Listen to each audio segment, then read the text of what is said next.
Hello mga kaibigan, maligayang pagdating sa aking channel. Nandito ako na may magandang video mula kina Özge at Gökberk Demirci. Bilang isang kaaya-ayang sorpresa para sa kanilang mga tagahanga, ang mahuhusay na Turkish na aktor na sina Özge Yildiz at Gökberk Demirci ay lumitaw kamakailan sa entablado sa kasal ng isang magkakaibigan. Umakyat sila sa entablado at ipinakita ang kanilang mga kasanayan sa pagsasayaw, na lumikha ng kaguluhan sa social media.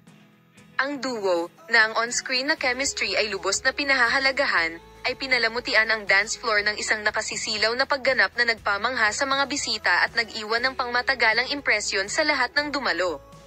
Ang kasal, na kung saan ay isang masigasig na pagdiriwang ng pag-ibig, ay naging mas hindi malilimutan sa mga synchronized na paggalaw ng Özge Yildiz at Gökberk Demirci.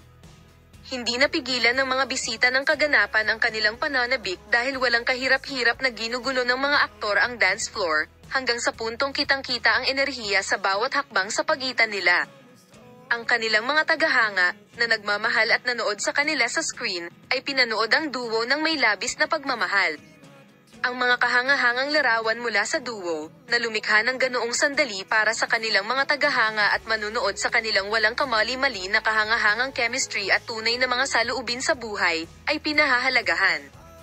Habang mabilis na kumalat sa social media ang mga larawan at video ng sayaw nina Özge Yildiz at Gökberk Demirci, ipinahayag ng mga tagahanga ang kanilang paghanga at kasiyahan sa kamanghamanghang pagganap ng duo. Salamat sa lahat ng nanonood ng aking video. See you in new videos.